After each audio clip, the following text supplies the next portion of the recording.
Open your Bibles with me to Psalms chapter 97. Psalm chapter 97. I was thinking about Thanksgiving when I wrote the sermon for this week. Psalm chapter 97, beginning in verse 1.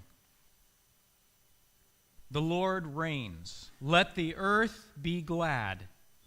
Let the distant shores rejoice. Clouds and thick darkness surround him. Righteousness and justice are the foundation of his throne. Fire goes before him and consumes his foes on every side.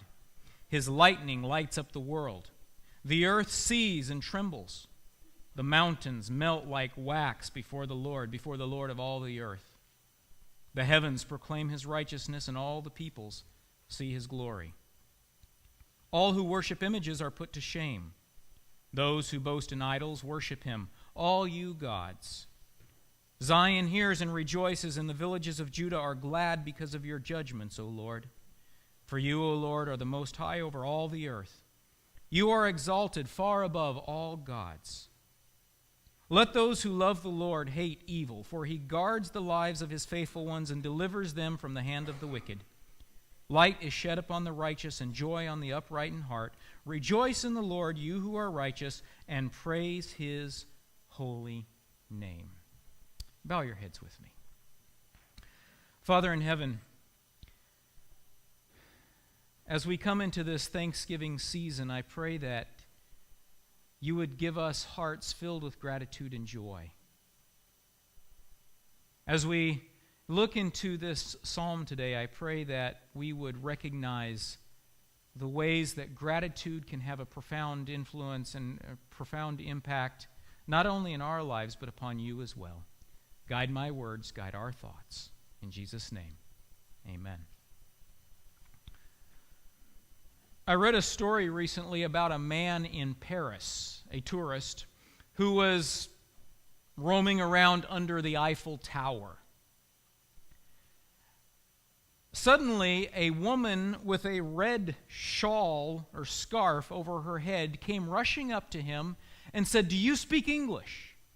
And he said, "Yes." And she shoved a note to him, which he took, and he started to read, and it explained how she had just immigrated to France and how she was in desperate need of money. And the whole time he was trying to read the note, she, with this sad look on her face, she was saying, "Please, please, please." And he wasn't a totally clueless tourist, and so he wasn't sure that this was totally on the up and up, but he still felt that he ought to give her some money, and so he pulled out some money and he gave it to her. Without even a hint of a smile, no thank you, no hint of gratitude at all, she snatched the money and her note and ran off to waylay another tourist. A few minutes later, another woman with a red scarf over her head ran up to him and said, "Do you speak English?" And he said, "Yes," and she shoved the same note to him. And of course, this time he didn't even read it. What he did was he started to scan the crowd. And what he saw were dozens of women in red scarves seeking out people looking like tourists and handing them notes. And every single time that someone would give them some money, they snatched it and left. They didn't even attempt a fake bit of gratitude. Nothing. If we were able to sit next to God and hear the requests that come to him, how many times would it look like what was happening under the Eiffel Tower? "Dear Lord, I really need some money. Dear Lord, I really need some help. Dear Lord, I really need an iPod," or whatever. More often than perhaps we realize, God actually gives us what we need and want. how often do we, in effect, snatch it, along with our photocopied prayer, without even so much as a fake attempt at gratitude? My old boss in Russia actually had a way with words, and I don't know if he made it up himself, but he said, this is the way I picture it. He said there were two angels. God gave each one a sack, and he said, the first one, go down to earth and collect all the requests that people have make of me and bring them back. And then when he came back, he had a full sack of requests. And he said, all right, I'm going to answer these requests. I want the angel with the other sack to go down and collect all the things. And of course, the angel came back with a nearly empty sack. Dr. A.J. Cronin prescribed an unusual treatment to some of his patients that were suffering from depression. He would insist that for 6 weeks, they say thank you to every little thing and make a record of every time that they do it. Every time that they did it. I understand he had a remarkable cure rate. Gratitude is so good for us, but it is also good for the one that is being thanked. Unfortunately, though, if you want to quiet a church quickly, ask people to share what they're thankful for. Silence will descend upon the crowd as everyone desperately racks their brain. You know how I know this? Because I do it myself. Everyone desperately racks their brain for something to be thankful for. Isn't that terrible? We're quite pleased with ourselves when we manage to think of something that we can share. The Psalms are exactly the opposite. Thanks and gratitude spill out of the Psalms like water over Niagara Falls. If you want to practice being grateful, spend time in the Psalms. And that's what we're going to do this morning in Psalm chapter 97. I pulled out 12 reasons from this not very long psalm. 12 reasons that we should give thanks to the Lord. Reason number 1 is found in Psalm 97, verse 1. The Lord reigns. Let the earth be glad. Let the distant shores rejoice. We should give thanks to the Lord because he reigns. Now, if God did not reign, this is reign as in rule, R-E-I-G-N. If God did not reign, where would we be? The truth is we'd be nowhere, right? We would not even exist. Everything that exists at all comes because of the creative power of God. Therefore, the very fact that we exist at all is because God reigns. Should we be thankful that God reigns? Yes, we should be very thankful that God reigns. Let the earth be glad. Let the distant shores rejoice. Reason number 2 that we should give thanks to the Lord is because, as verse 2 says, clouds and thick darkness surround him. Really? Should we be thankful that clouds and thick darkness surround God? As a matter of fact, yes, we should. Think about it. If we could comprehend God, he wouldn't be much of a God. In fact, if we could completely comprehend God, we would be qualified to be God. Our God is beyond comprehension, and for this we should be glad. Incredibly, though, he still chooses to reveal himself to us as much as he possibly can. And the clouds and the thick darkness that surrounds him actually serve to protect us. You remember the story of Moses wanting to see God, right? And the only way that he could is if God shielded him from his glory. Yes, we should give thanks to the Lord that clouds and thick darkness surround him. Reason number 3. We should give thanks to the Lord because, as the second part of verse 2 says, righteousness and justice are the foundation of his throne. That means that everything that God does is both just and right. Both. Just and right. God does not make mistakes. God does not do wrong. God is never unjust. We know that God is merciful, and we're, of course, thankful for that. But his mercy never comes at the expense of his justice. If it did, that would not be righteous. God is able to find ways to extend his mercy to us without compromising justice. The most notable example, of course, is his desire to save us who were condemned to death as the wages of sin.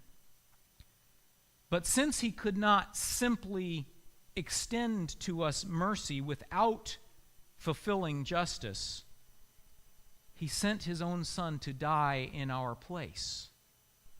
And thereby he was able to give us mercy and satisfy justice. Yes, we should give thanks to the Lord because righteousness and justice are the foundation of his throne. Reason number 4, we should give thanks to the Lord because fire goes before him and consumes his foes. That's what verse 3 says. Fire goes before him and consumes his foes on every side. This is also part of God's justice. For the survival of the entire universe, those who array themselves against God cannot be allowed to remain. So, those on the receiving end of this fire, I suppose, may not be all that thankful for. But those of us on the rescue end of this fire should be very thankful for it. We are captives of Satan's government. We are prisoners of war. When our God comes in strength and power to rescue us, should we be thankful? Of course we should. We should give thanks to the Lord because fire goes before him and consumes his foes. Reason number 5, we should give thanks to the Lord because his lightning lights up the world.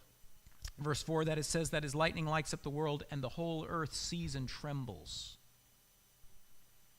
When God comes in judgment, it will be as the lightning from the east to the west.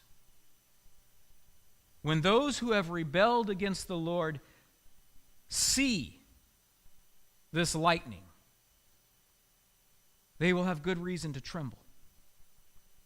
But those who are loyal to God will have good reason to shout for joy, because we know that our redemption draws nigh.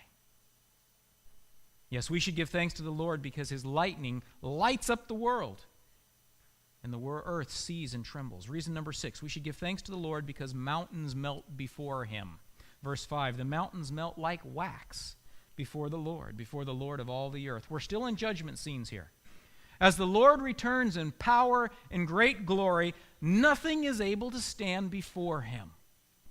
The very mountains melt, and the islands flee from his presence. No matter what is arrayed against our God, nothing can stand before him. God cannot fail to redeem us.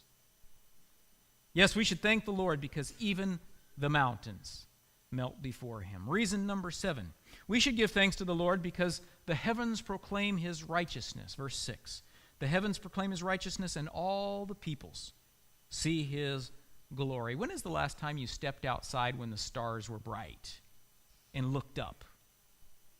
At least for me, I cannot fail to see the way that the heavens proclaim God's glory. His glory shines through the heavens, and we know that he created it for our joy. We know that he created it to communicate his love to us. Incredible stuff. Yes, we should give thanks to the Lord because the heavens proclaim his righteousness. Reason number 8. We should give thanks to the Lord because those who worship images are put to shame. That's verse 7. All who worship images are put to shame. Those who boast in idols, worship him, all you gods. Those who worship images symbolize those who refuse to acknowledge God as supreme. They place something else on a higher level. Perhaps they insist on serving gods of wood and stone. There are places that still do that. But maybe they prefer gods of cash and luxury. Those are also idols. Some may prefer gods of greed, some of lust, some of entertainment, some of strength, some of anger. Anything that displaces the God of heaven as the supreme object of our affections is an idol. And anyone who worships and boasts in idols will be put to shame. Should we be thankful for this? It goes back to the first verse. In order for the universe to function properly, God must reign supreme. If he doesn't, we're all lost. So yes, we should give thanks to the Lord because those who worship images are put to shame. Those who boast in idols, worship him, all you gods, it says. Reason number 9. We should give thanks to the Lord because of his judgments. Verse 8, Zion hears and rejoices, and the villages of Judah are glad because of your judgments, O Lord. In the end, there will be 2 categories of people. Those who fear God's judgments and those who welcome them. The guilty ought to be afraid, for judgment is not good news for them. But for those who have accepted Jesus' death on their behalf, for those who have lived their lives with Jesus and for Jesus, judgment is the best news you can hear. It is judgment when God sets wrongs right again. We may not understand how he can do that, but he has promised. Judgment is when rewards are distributed. It is judgment when the righteous are vindicated. Yes, God's people should give thanks to the Lord because we are glad of his judgments. Reason number 10. We should give thanks to the Lord because he is most high God over all the earth. That's verse 9. For the Lord are most high over all the earth. You are exalted far above all gods. Let's say for a moment that we could exist without God. We can't, but say for a moment we could. What would it mean for our existence? What would it mean for our lives? What it would mean is that life would have no meaning. That's what it would mean. There would be no purpose for life. There would be no one to look to when we're hurting or in pain. There would be no future after death. Life without God on the throne would be absolutely hopeless. Yes, we should give thanks to the Lord because he is the most high over all the earth. He is exalted over all gods. Reason number 11, we should give thanks to the Lord because he guards the lives of his thankful people, his faithful people. That's in verse 10. Let those who love the Lord hate evil, for he guards the lives of his faithful ones and he delivers them from the hand of the wicked. We have story after story in the Bible of God protecting and saving the lives of those who are faithful to him. But we also have story after story in the Bible of people that lost their lives for him. Right? Those stories let us know that it does not mean that when we are faithful to God that we will never suffer, that we will never lose our lives. In fact, Jesus made it very clear that that commitment to him included such persecution. So how is it that the psalmist can say that God guards the lives of his faithful ones? Well, think about it this way. If we could talk to Paul or to Peter or to Jesus or to any of the many martyrs who lost their faith for Christ. If we were to ask them if we think that God failed to protect them, what do you think they would say? Do you think they would say no? Do you think they would say, of course God protected me? I think they would say that. Why would they say that when they lost their lives for God? Because they can point to time after time in their lives when God did protect them, and when it was finally time for them to be laid to rest, they knew that it was not God giving up. It was not God losing out. It was not God failing to protect them. It was God saying, it's time and it's okay. It's a big difference, isn't it? Yes, we should give thanks to the Lord because he guards the lives of those faithful to him. Reason number 12, last one. We should give thanks to the Lord because he gives us light and joy. Verse 11 says that light is shed upon the righteous and joy on the upright in heart. When we live according to God's direction for life, even though we face trials and difficulties, we get to face them with light and joy. With light, we get to see our path. We know that even though there's trouble, God is our ever-present help in trouble. We know that we are walking on the straight and narrow path. And with joy, we can face every hardship because we know that God is there with us. We know he is guarding our lives. We know that one day he will reward us. So yes, we should give thanks to the Lord because he gives us light and joy. Therefore, says verse 12, rejoice in the Lord, you who are righteous, and praise his holy name. Not only does it please God to be thanked, but it makes a difference in our own lives to be thanked as well. I'm going to invite the musicians to come on up here as I finish up. G.K. Chesterton, a journalist in England, once wrote, I would maintain that thanks are the highest form of thought. Did you hear that? Thanks are the highest form of thought, and gratitude is happiness doubled by wonder. Writer Arthur Gordon asked a physician friend of his, what is the most effective prescription out there?